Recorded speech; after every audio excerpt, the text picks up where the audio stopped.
stali neverejnými. To znamená, že pokiaľ je pozemok verejným priestranstvom, nemôže nikto z neho nikoho vykázať. Čiže môže tam byť vlastne každý občan mesta. Na tých nakresoch vidíte môj návrh, ako by sa dalo rozdeliť ku každému bloku farebne vlastne pridelenie pozemku, ktorý by vlastne nájomnou zmluvou obyvateľov s mestom vytvoril právny plot. Čiže nebavíme sa teraz, že ideme oplotiť každý činžak zvlášť, ale bavíme sa o fiktívnom plote, ktorý je právnym plotom. To znamená, tým pádom, že každý blok by mal nájomnú zmluvu s mestom, s tým, že tento pozemok, ktorý je tam farebne vyznačený ku každému bloku, je vlastne v nájme občanov, ktorí bývajú v tom bloku, tak sa stáva súkromným pozemkom.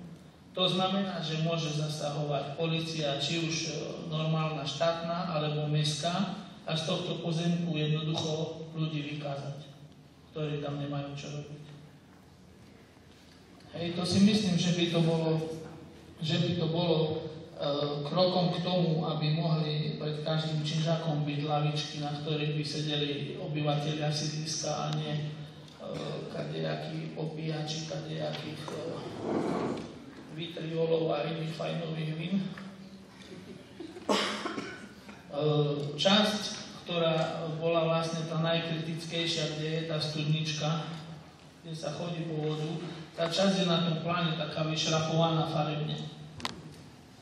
Po mojej konzultácii s projektantom tento pozemok nie je veľmi vhodný na nejakú ďalšiu výstavbu, preto som ho vyšrafoval, že by bol vlastne spoločný pre celé sídlisko, oplotili by sme ho. Tým by sa vlastne hneď zabranilo tomu, že v zime, keď sa tam sankujú tie deti, že nemôžu vyletieť na cestu, pretože dole kolo chodníka by bol plot. A na tomto pozemku by sme vytvorili vlastne detské ihrisko, ktoré by malo vlastne by bolo oplotené a boli by tam vlastne, to už sú zase technické veci, nejaká otvoracia doba, či by tam bol správca a tak ďalej.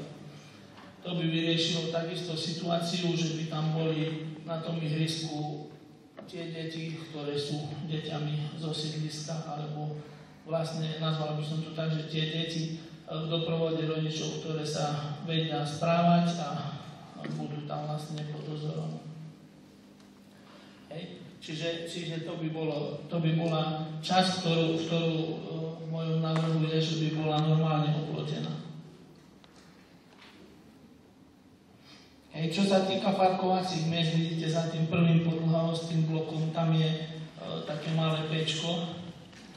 Tam by sa dali vytvoriť parkovacie miesta a takisto ten trojuholník vedľa, to je takisto mestský pozemok, aj tam by sa dali vytvoriť ešte nejaké parkovacie miesta. Samozrejme, máme tam ešte ten veľký pozemok, kde je tá výkrosová dráha, ale ten pozemok zatiaľ trvá projekt. Keby sme tento pozemok išli využiť, tak musíme vlastne vrátiť peniaze, ktoré boli použité na tento projekt, čo si myslím, že teraz ešte nie je nutné do toho zasahovať. Samozrejme, keď bola nejaká výstavba, ktorá by mala nejaký väčší význam pre obyvateľov a tak ďalej, tak tá suma z toho projektu nie je nejak vysoká, že dala by sa aj vrátiť. Samozrejme, netýka sa táto parcelizácia chodníkov, ktoré musia ostať verejnými. Čiže to, že občania budú po týchto chodníkoch prechádzať, tomu zabrániť nevieme. Jednoducho chodníky nevieme spraviť, že by boli súkromné. Aj keď tá alej stromová, ktorá je tam, tá časť, tá, čo je cez stred sídliska, tá by sa možno teoreticky aj tak dala spraviť, že by sa aj to rozdelilo. Samozrejme, záleží na vás, na obyvateľoch sídliska. My by sme pripravili nejakú písomnú formu pre každý blok, že blok A, zoznam obyvateľov a každý obyvateľ by musel sa vlastne podpísať z každého bytu, že áno, súhlasím alebo nesúhlasím.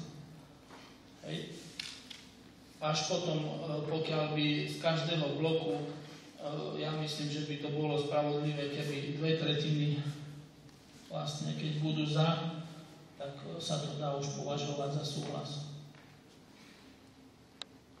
Čo sa týka vlastne prenajmu toho pozemku od mesta, bavíme sa zase o prenajme, príklad poviem za 1 euro, pre každý blok tohto pozemku. Ja som už bola kedy ako poslanec navrhoval takéto riešenie, ktoré bolo potom zamietnuté, že ľudia nemajú o to záujem. Predpokladám, že to nebolo správne vysvetlené. To, že má niekto pozemok v nájme, samozrejme pre ňoho vyplýva aj to, že by sa o ten pozemok mal starať. Čiže kameň razu tam nastal kosenie toho pozemku. Lenže v meste máme dosť týchto našich pracovníkov z VPP, ktorých my vieme dať kosiť, samozrejme, či ten pozemok je v nájme alebo nie je v nájme, kosiť ich tam vieme poslať tak či tak. Aj sneh prakať, samozrejme. Čiže ja v tomto nevidím nejaký problém, že by toto mal byť kameň mrazu, že nemá kto pokosiť kolo činžáku, čo je... Zase tie plochy tam nie sú také, že by tam trebalo s traktorom chodiť a s kosačkou. Keď bude nejaká zmluva, tak sa to dá patrične. Samozrejme, do tej nájomnej zmluvy sa dá ukotviť aj toto, že vlastne kosenie by zabezpečovalo VPP v meste.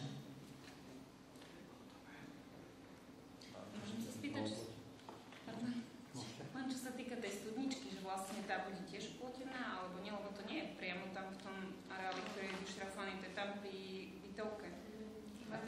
No, ja som to tak od ruky kreslil, hej, tieto farebné, to samozrejme by sa vymeralo, dá sa to posunúť tak, aby to bolo za plotom. Lebo to je vlastne ako keby za bytovkou. A to, tam je to najhoršie, to je krásne. No, to je určite najväčší kameň úrazu, tá voda. Ale ja myslím, že keď sa to oplotí a je tam napíš, že je to súkromný pozemok, pár zasahov polície, kým si na to zvyknú, že jednoducho tam nesmie nikto ísť. Nepomôže. Viete čo, ja som ich už upozorňovala najprv slušne, lebo človek sa snaží slušne jednať, ale oni pošlú úplne malé deti, 4-ročné, a oni ukazujú takéto neslušné výrazy a tak posielajú kdekade a to je skutočne potom rodičia sa z toho smejú, že oni im to nekázali robiť. No, ja si myslím, že 4-ročné deti cestou sa štrabať určite nebudú môcť. Vy ste boli prekvapení. Oni jedno druhé preložia. Tak ja ich preložia do tých... No, každopádne tam ide, že po právnej stránke už tam vie zasiahnuť polícia. Teraz nevie, pretože je to verejné priestranstvo. Čiže podľa zákona tam môže ísť hocikto. A oni sú si vedomí toho, že tam môžu ísť.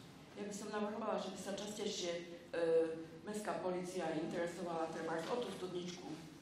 Lebo, viete, ja som povedala, že ja keď si viem zaplatiť nájomné, keď si viem zaplatiť všetky tieto poplatky, čo treba zapísať na všetko, keď si viem zaplatiť, prečo si oni nezaplatia, že by mali aj oni vodu? To je čisto len kvôli tej vode. Tieto otázky všetci poznáme, všetci vieme, že prečo odpovedať na to je, prečo je to tak, že prečo niekto platí a niekto neplatí, prečo niekto sa vie slušne obliecť, prečo niekto sa nevie, prečo niekto rešpektuje zákony a prečo nie. Žiaľ je to tak. Žiaľ je to tak a vždy to tak aj bude, lebo niektorých ľudí je strata času sa aj snažiť vôbec niečo učiť a nejak prevychovať, ale aj v tejto skupine ľudí nie sú všetci takí, hej? Čiže my potrebujeme eliminovať skupinu ľudí, ktorá sa nechce prispôsobiť. Však môžeme, sú to neprispôsobili. Bez ohľadu na rasu, bez ohľadu na čokoľvek. Tak, áno, presne. Ale môžeme ich označať. Hej, lebo ja poznám. Čiže ja vám dávam ako občanom sídliska na zváženie takéhoto riešenia. Samozrejme, v septembri by sme potom oslovili domovníkov každého bloku. Pripravili by sme my vlastne nejaký ten dotazník, ktorý by vlastne musela každá rodina žijúca v tom bloku podpísať, že by tam bolo vyjadrenie fakt každého. Potom by sme to skompletizovali, uvidíme, že či je záujem o takéto riešenie, alebo nie je, a samozrejme by sme potom vypracovali vypracovaný aj návrh tej nájomnej zmluvy, kde by bolo zahrnuté aj to kosenie, aj pratanie toho snehu v zime a tak ďalej a tak ďalej. Keď ste si všimli, klzisko je tam na bielej ploche, to klzisko je na cudzom pozemku. Čiže v prvom rade musíme riešiť ten pozemok a potom sa môžeme baviť ďalej aj o tom klzisku. Ja mám dohodnuté také predbežne, že pokiaľ budeme robiť cez mesto vlastne nové cesty, čo plánujem v 2017, pretože v 2016 sa budú robiť vlastne ešte pripojky na kanalizáciu. VVS-ka prislúbila, že urobia to za 1 euro pre obyvateľov, pre každého tieto súkromné pripojky, čo si myslím, že je obrovské plus. Ako bude tá kanalizácia fungovať, to ešte asi nikto na túto otázku nevie zodpovedať. Ja si myslím, že keď sa vychytajú všetky muchy na tom a tak ďalej, tak to ešte chvíľu potrvá, keď to bude fungovať tak, jak má. Cez sídlisko ešte sa ide kopať nové teplovody od Alkia, ktorá týmto spôsobom chce ušetriť hlavne vaše peniaze, že to teplo bude lacnejšie. Či to tak zase v skutočnosti bude, to uvidíme, až keď to bude hotové a ako to bude fungovať.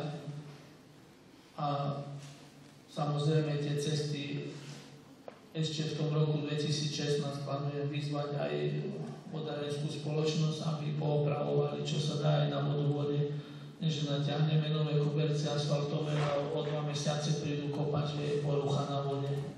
Pretože aj ten vodovod je v dezolátnom stave v Dobšine, kde to potrubie, to je hrúza, teraz to vidno, ako kde prekopu, tak opravujú to drevenými kolikami tie staré potrubia a podobným systémom, čo si myslím, že je asi zase len nejaké dočasné riešenie.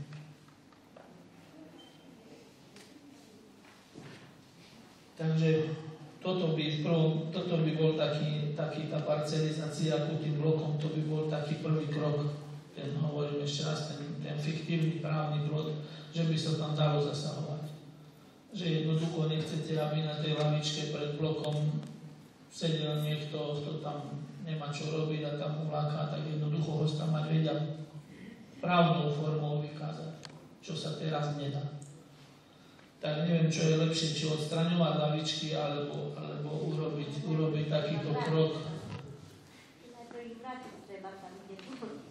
No, hovorím, že už zase vybudovať lavičky a to detské ihrisko a tak ďalej, to je ďalším krokom, to už sme pri technických riešeniach. Toto tu je prvý krok, aby obyvateľia chápali, že o čo tam ide.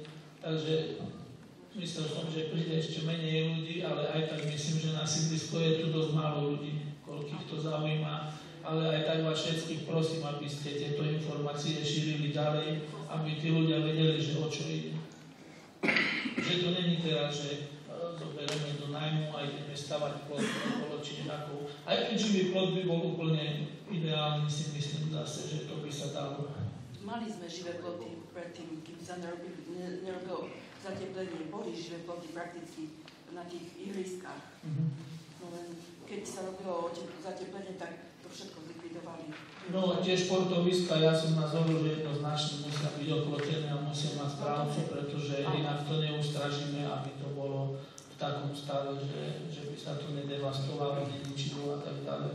Takže keď sa podarí, čo si myslím, že sa podarí, takisto aj ten pozemok patrí VUC, kde je klzisko, že by sme ho získali pre mesto buď na nejaký veľmi dlhodobý prenájom na 100 rokov, alebo výmenu za iný pozemok, tak som nedopovedal, že ak by sa robili tie cesty, tak by sa tam spravil aj podklad pod to klzisko, ktorý by bol vodorovný, že by sa ten ľad fakt dal robiť kvalitne a samozrejme potom aj tie mantinely, či volá sa to nejak ináč spisovne, mantinely, že by sa dali zabezpečiť nové a to ihrisko by malo, keď by malo asfaltový podklad využitie, aj v lete by sa tam dal ten florval hrať napríklad.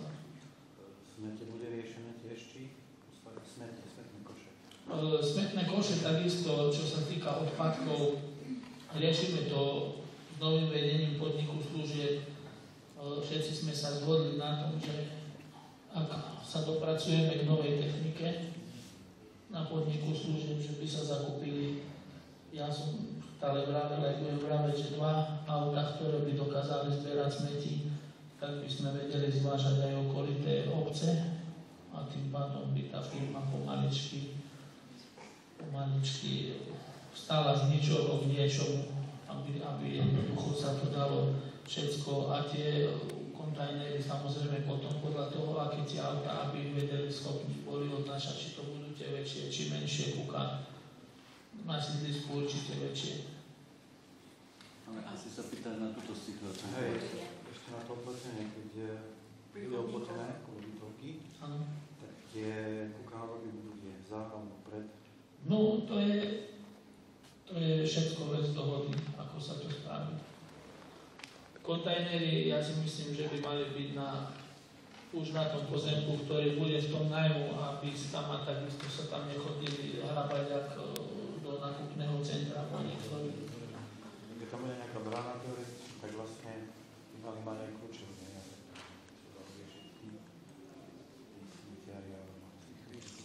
No, ja zatiaľ hovorím o tom právnom plote, nie, že to bude, ale existujú po sídliskách, ja už som to aj sledoval, také prístrežky na kontajnery, ktoré sú na kľúč a každý obyvateľ má kľúčik od toho, čiže každý, kto ide vysypať smeti, si to otvára.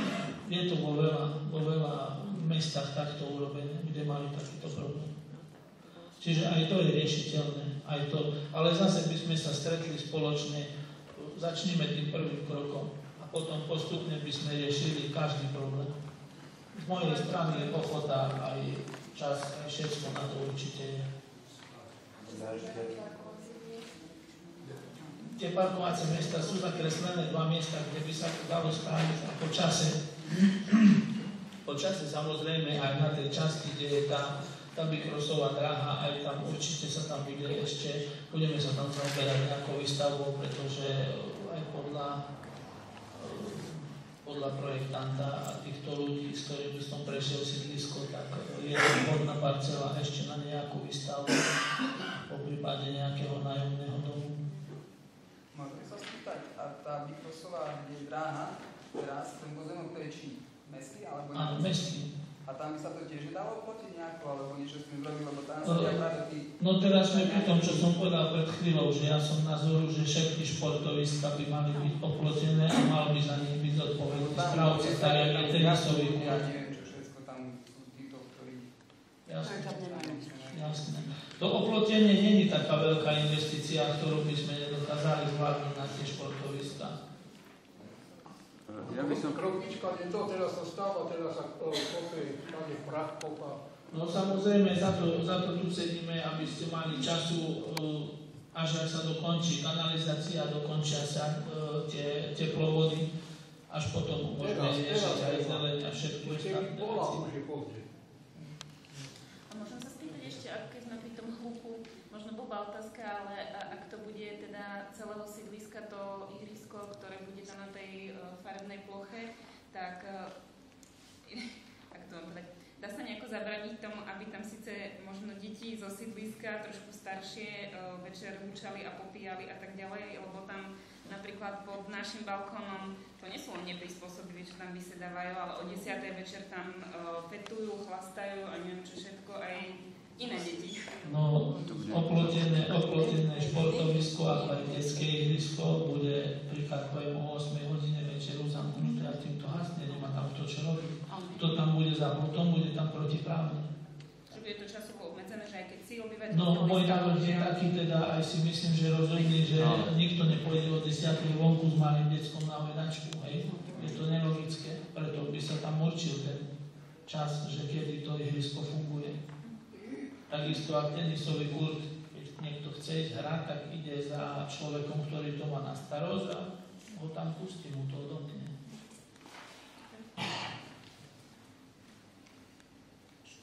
A kedy bude tá realizácia?